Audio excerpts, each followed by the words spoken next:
नमस्ते। जी कोई दिक्कत तो नहीं कोई रास्ते में? नहीं बिल्कुल। एक मिनट। सावन था, पत्ते गिरे, मैंने झाड़ू लगा दी और फिर क्या, आग लगा दी, आग लगा दी, आग लगा दी। किसने बुलाया तुमको यहाँ? जाओ यहाँ से। आ जाते हैं बस, आग लगा दी, आग लगा दी, आग लगा दी। नमस्कार, स्वागत है आप सभी का आज के कवि सम्मेलन में।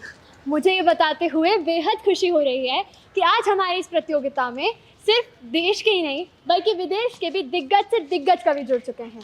और तो और हमारी इस प्रतियोगिता को बारीकी से देखने के लिए हमारी जज अनुष्का चौबे भी यहाँ पे जुड़ चुकी हैं। अब बिना समय ज़ाया किए मैं बुलाना चाहूँगी हमारे पहले कवि को।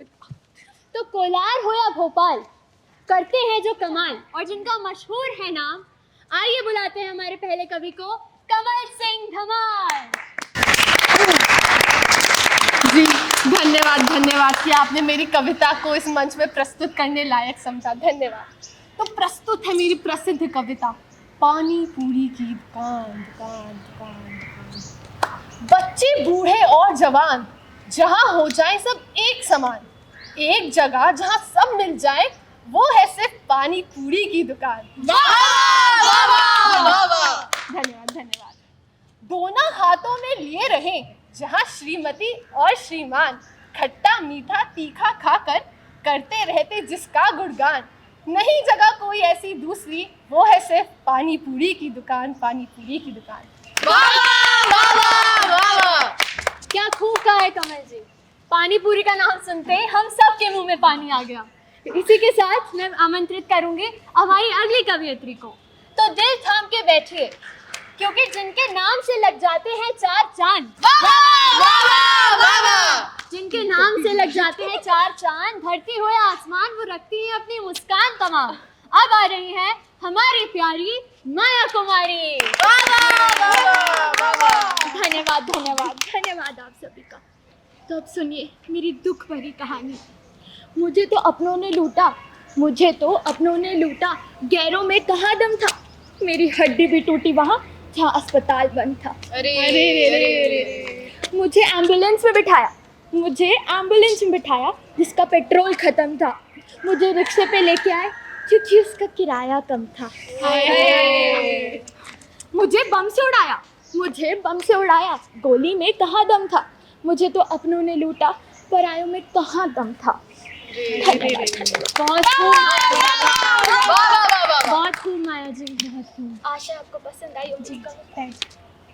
इसी के साथ मैं बुलाना चाहूंगी हमारे अगले कवि को, जो है तो विदेशी पर जब बोले कविता तो लगते हैं पूरे देसी।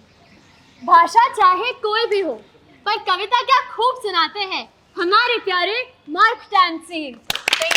थैंक यू जी, बहुत शुक्रिया आप सभी का मुझे इस कवि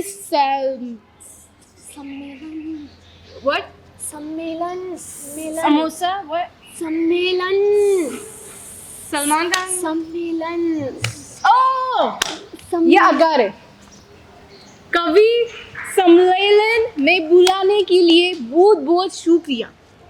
वैसे तो I am from out of India but poetry करना मेरे को बहुत ही अच्छा लगता है। मैं इसलिए आप सभी को आज अपनी एक पोएम का हिंदी ट्रांसलेशन सुनाता हूँ। एक रात जब मैं कवि सम्मेलन से घर आया तो अपने स्वागत में दरवाजे को खुला पाया। अंदर जैसे किसी कवि की कल्पना या बेरोजगार के सपने की तरह पूरे घर का सामान बिखरा पाया।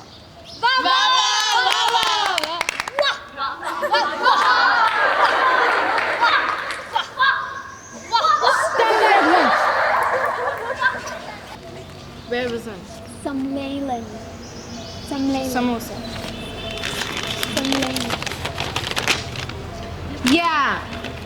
क्या सामान तो मैं आपको गिनाऊं, क्या हुआ चोरी क्या ही तो गिनाऊं। सोचा एक पल को कि चोर को भी बोलूं, भाई जब सब कुछ ही चुरा ले गया तो मेरे को भी चुरा के कहीं ले चल। शुक्रिया। बहुत खूब मार्क जी, पर मुझे ऐसा लगता है कि आपको कवि सम्मेलन में नहीं पुलिस थाने जाना चाहिए। What I said. सम्मेलन can. इसके साथ हम बुलाते हैं हमारे आखिरी उम्मीदवार को, जो है तो छोटे पर जब करे बातों से वार तो करते हैं बेहद प्रहार। अब बुलाते हैं लखन सिंह अहिरवार। अरे बस धन्यवाद आप सभी का। देखिए, मैं यहाँ कोई प्रतियोगिता जीतने तो नहीं आया, बस ऐसे ही लगा कि पोइट्री में कुछ तो बात होती है जो कि एक कला है और व्यंग भी और अलग शैली की भी हो सकती है। तो मैं आज एक पोइट्री बोलूँगा जो कि हमारे दिग्गज श्री हरिवंश राय बच्चन जी की है। जो बीत गया सो बात गई, जीवन एक सितारा था, माना वो बेहद प्यारा था। जो डूब गया सो डूब गया, कितने इसके प्यारे छूटे, कितने इसके तारे टूटे। जो छूट गए फिर कहाँ मिले, पर बोलो टूटे तारों पर कहाँ अंबर शोक मनाता है। शुक्रिया जी, बहुत खूब लखन जी, पर आप इस कविता में कुछ स्वरचित कविता सुनाते तो ज़्यादा बेहतर होता। खैर, इसी के साथ अब मैं आमंत्रित करना चाहूँगी हमारी जज साहिबा अनुष्का को, और बिना समय व्यर्थ किए उनसे पूछना चाहूँगी कि लखन जी को छोड़कर कौन है इस कविता का विजेता। जी, शुक्रिया, बहुत बहुत धन्यवाद आप सभी का मेरा इतना सम्मान करने के लिए। तो बिना वक्त ज़ाया किए मैं इस प्रतियोगिता के विजेता को घोषित करती हूँ। पर हाँ, उससे पहले मैं आप सभी को एक बात ज़रूर बता देना चाहूँगी कि कविता जो है वो किसी भी विषय पर लिखी जा सकती है, जैसा कि आप सभी ने किया। पर आज की इस प्रतियोगिता का विजेता मैं घोषित करती हूँ लखन जी को। इतना हैरान ना हो, क्योंकि आज जिस प्रकार से इन्होंने बच्चन जी की कविता को चुना और उसका जिस प्रकार से पाठ किया वो मेरे लिए काफ़ी मनोहारी था। इसलिए मैं लखन जी को काफ़ी ज़्यादा बधाइयाँ देना चाहूँगी और बाकी प्रतिभागियों का भी मनोबल बढ़ाऊँगी कि वो इसी तरह कविताएं लिखते रहें और जीवन में तरक्की करते रहें। जी, बहुत खूब लखन जी, ये निर्णय काफ़ी अलग था। खैर, आपके लिए तो अच्छा ही था। अब मैं हमारी जज साहिबा से एक आखिरी दरख्वास्त करना चाहूँगी कि वो हमारी ऑडियंस के लिए भी कुछ फरमाएं। जी बिल्कुल, मैं ज़रूर अपनी कविता प्रस्तुत करूँगी। एक कवि और उसकी कविता में उतना ही अंतर है जितना हृदय और उसकी धड़कन में। एक कविता तब उमड़ पड़ती है जब प्रत्यक्ष की अनुभूति संवेदनाओं को जन्म देती है। ऐसे में मानव विचारों की आपाधापी सूक्ष्म और गहरा भाव लिए कविता बन जाती है। एक कवि के दीवानेपन और काल्पनिक दुनिया का दर्शन है उसकी कविता। तो मैं 4 पंक्तियां प्रस्तुत करती हूँ कि एक कवि और उसकी कविता का कैसा संबंध होता है। कि कोई दीवाना कहता है, कोई पागल समझता है। कोई दीवाना कहता है, कोई पागल समझता है। मगर धरती की बेचैनी को बस बादल समझता है।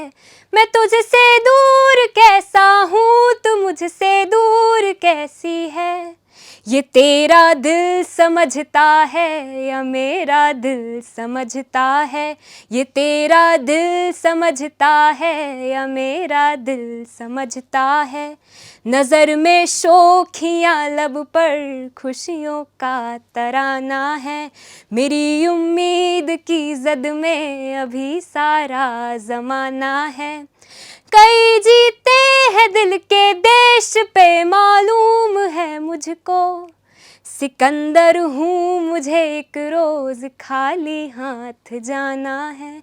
सिकंदर हूँ, मुझे एक रोज़ खाली हाथ जाना है। मेरी नाकामियाँ हैं कि ख़त्म ही नहीं होती।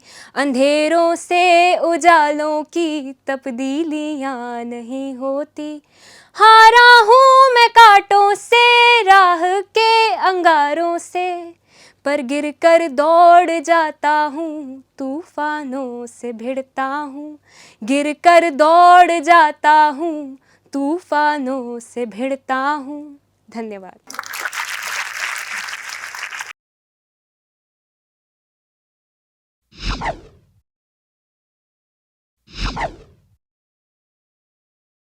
You